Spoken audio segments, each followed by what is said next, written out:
rock albums of 2024 so far. I will be including a variety of subgenres of rock, including punk rock, hard rock, and grunge. I have mostly bands that have been around since the 70s, 80s, and 90s. One band that was popular in the 2000s, and one band that is pretty new. This will also not be a ranked list. I'm listing them in order of release. I have 10 albums to talk about.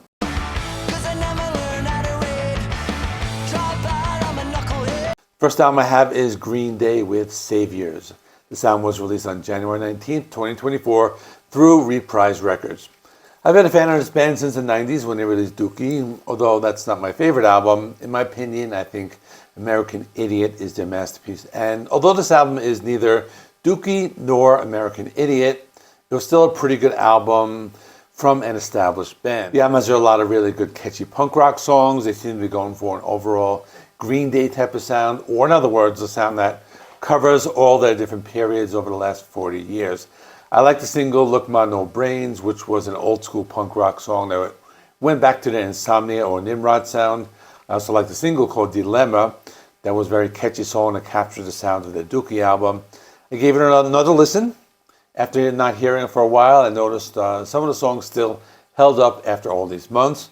There were a lot of catchy singles and a lot of variety on the album, but on the other hand, the album still had some filler tracks on it. Not too many, but there were a few tracks that seemed to be forgettable. I would like to get another album from this band. Personally, I would like another rock opera like American Idiot or 21st Century Breakdown, or even a concept album about the state of the world today. I know these days it might be kind of risky making a very political album, especially if it's leaning one way, but it would be cool. But anyway, the album's still very good and worthy of making this list.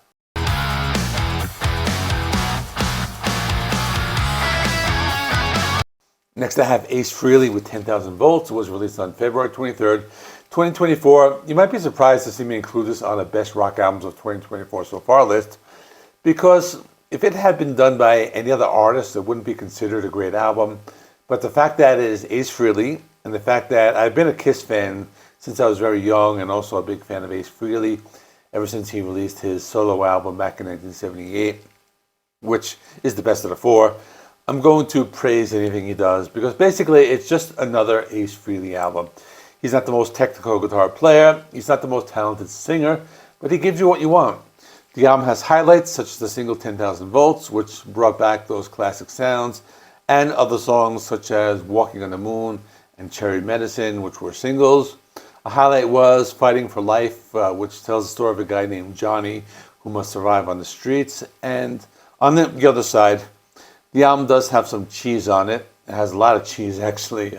For example, the song Constantly Cute has a song title that came from his fiancée, Lara Cove. Not a bad song, more along the lines of the Kiss Dynasty or Unmasked era, but with super cheesy lyrics. Another cheesy song is Back Into My Arms Again, another power ballad, but otherwise it's not a masterpiece. It's Ace Frehley. He's doing what he's doing. He's not changing who he is. Supposedly he has another covers album scheduled for 2025, which is Origins Volume 3, which I'm not really looking forward to because I'm not really big on covers albums, but I would like to get another solo album just like this one from him at some point. I don't think he's going to be retiring any soon. He's getting up there in age, but I'm sure he'll crank out some more music.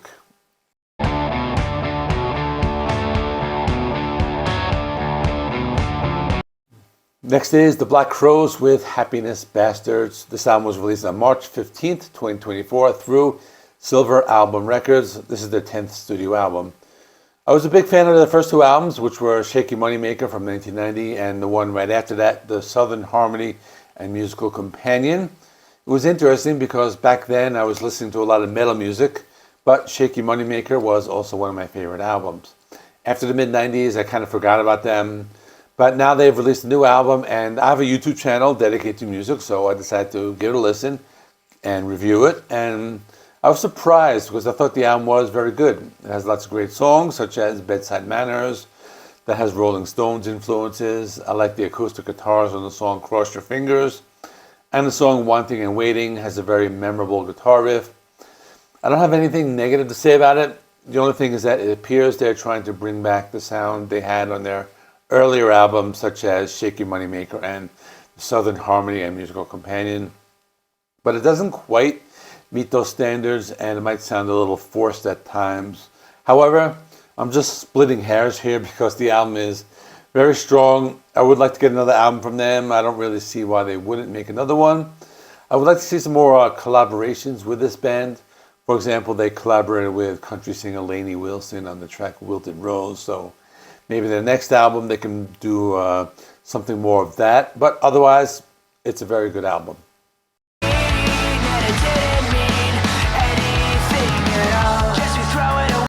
The next album is Heaven X Hell by the Canadian pop-punk band Sum 41. The album was released on March 29, 2024 through Rise Records. This is a double album, divided into two parts. First part being the Heaven side, which includes songs written in a pop-punk style, and the Hell side, which leans more towards heavy metal, the sound they've been exploring recently. I enjoyed the whole album, even though it's called a double album, it wasn't really long. The first side, or the Heaven side, had a lot of songs that were reminiscent of what I remembered. I also enjoyed the second half of the album because, as you know, I am a big fan of metal music. As for the songs, I thought they were pretty good. I enjoyed Landmines, which is just a fun pop-punk song. I also liked the other single, Dopamine, which had a very clever writing style in the chorus when he says, I did it for the dopamine, talking about a relationship. If I have anything negative to say, it is that the album was a little inconsistent. The fact that it was split into two halves didn't really make it feel like a cohesive double album, considering that it's supposedly their last album, but it doesn't feel like they went out with a bang. But despite the criticism, there were enough fun, catchy songs to make it worthy of being on this list. Now, this is their last album, so I don't have any expectations of them doing anything else. All I know is that they're currently on their final tour. I don't think any of the members have announced anything. So I guess I'll just say goodbye to the band and enjoy their previous albums, and that's all I can say.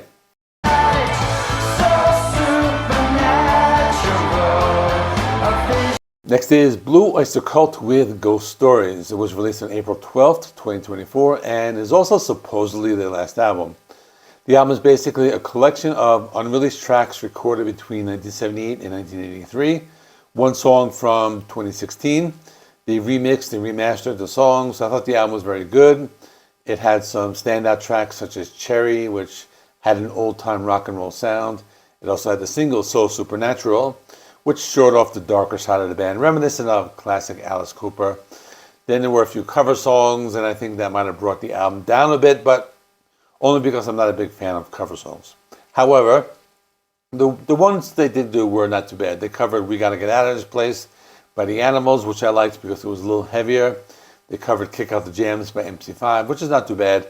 And they covered If I Fell by the Beatles, which was just a faithful cover of the original that didn't add or take away from it at all. I prefer the original songs better. I don't have a problem with this being a compilation of leftover tracks because they're not the first band to do it. One example is the album Tattoo You by the Rolling Stones, which is one of my favorite Rolling Stones albums. So it's not that bad and worthy of making this list. As far as I know, they don't plan to write any more music. I believe they plan to continue touring and playing live. If this band releases anything in the future, it would probably be box sets or remixes or remasters of classic albums. Maybe some anniversary editions. That's probably what their fans would want anyways. Because I think most of the fans are over 40 years old. I'm not sure if this band has many younger fans. Maybe they do, but I would like to see some of their classic albums get a new edition in the future.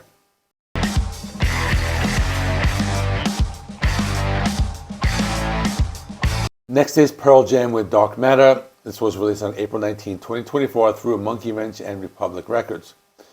I thought it was very good when it came out, but now a few months later, and I still think it's one of the stronger albums of the later day period, but in all honesty, it's not going to be going down in history as one of their greatest.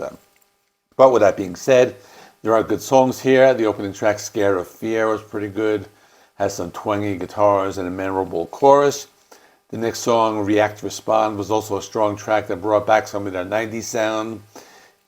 Even though it had a lot of good songs, there were a few that brought the album down a little bit. I thought the song Wreckage had too much of an Americana sound. It was not bad, just one of the weaker moments on the album. Then there was a song, Something Special, which I had mixed feelings about. On the one hand, I like the emotional lyrics about the father giving advice to his daughter, but on the other hand, it sounded more like a Jack Johnson song. Overall, it's still worthy of making this list. I think the band still has a few more albums left to make. They've not really slowed down since they started. They can even be considered one of the last surviving grunge bands from back in the day. So anyway, worthy of making this list.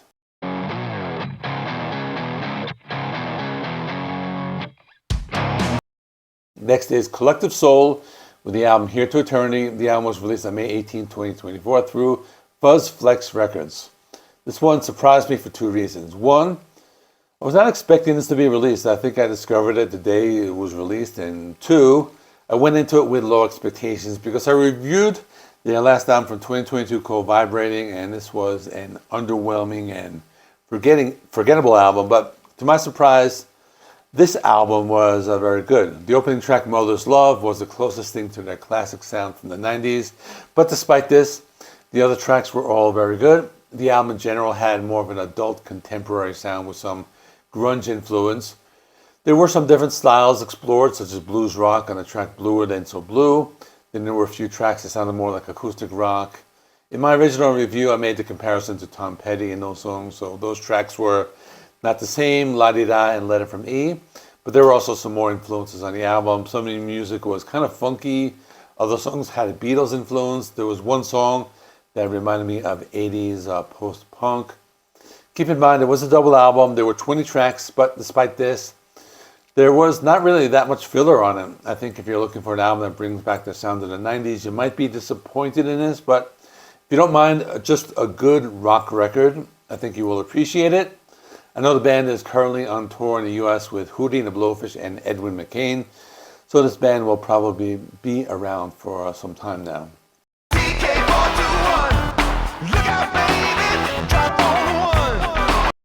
Next is Lenny Kravitz with Blue Electric Light.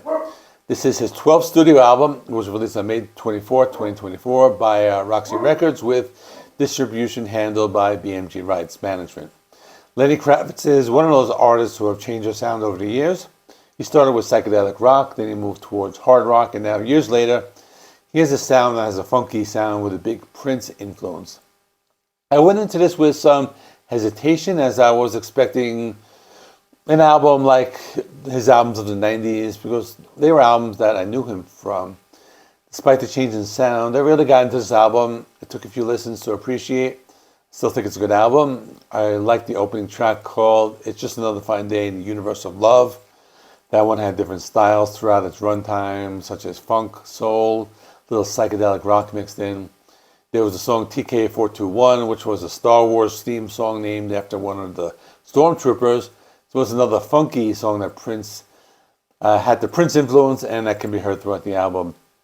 There was some disco with the song Honey, and there was a song that was more reminiscent of his 90s hard rock sound called Paralyzed. The album was a grower for me. I originally scored a 7 out of 10, which for my rating scale is one I thought was an okay album. But I wasn't impressed with it at first, but now I'll probably go either an 8 or 8.5 because it has lots of catchy, memorable songs. It grew on me. We'll say the same thing about this as I did with Collective Soul. If you're expecting a Lenny Kravitz album with a lot of hard rock guitar riffs, you might be disappointed. But if you're open to some different types of music, I think the average fan could get into this. He seems to take some time between albums, though, so I wouldn't expect another album from him for maybe another 6 years or so. Maybe he will return to his rock roots, but maybe not as, again, probably will sound like this.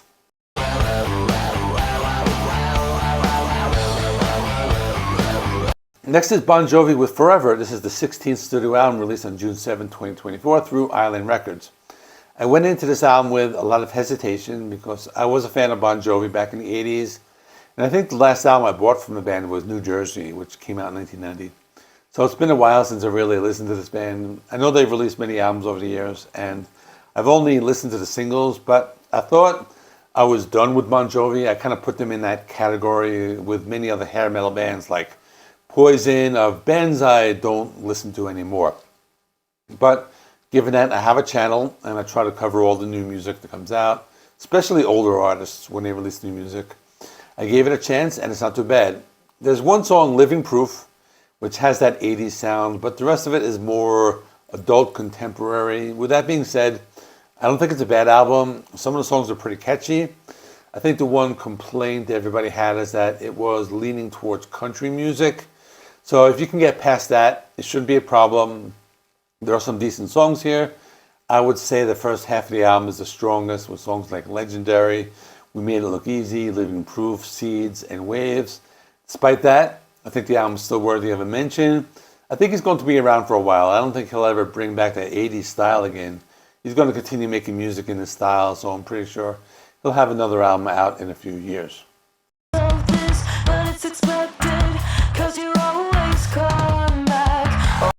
I have one more album. It is The Warning with Keep Me Fed. The album was released on June 28, 2024 through Republic Records. The band consists of three young sisters from Monterrey, Mexico. They're in their late teens, early 20s, and they are the future of rock music. This band is like a cross between Paramore and Muse with a little bit of Hailstorm. It's a band that became popular when they did a cover of Enter Sandman on Metallica's Blacklist album, and they're getting really big right now. I think if rock music ever had a chance of coming back into the mainstream, this band will be in the forefront. I could even see this band being asked to play the Super Bowl halftime show. I think that's how much potential they have, and it's a solid album. It's hard rock with a little bit of pop sound. There are lots of guitar riffs and just a really good album. I enjoyed this one a lot. I think this band has a future, and they're going to be around for a long time. So I'm sure they'll be making a lot more music in years to come. So that is all. If you're into metal music, check out the best metal albums of 2024 so far. I did that one right there. Thanks for watching. Please give this video a like. It helps me with the YouTube algorithm. Please subscribe. Hit the bell for notifications. You can find me on Facebook and TikTok. Links in the video description. I'll see you in the next one.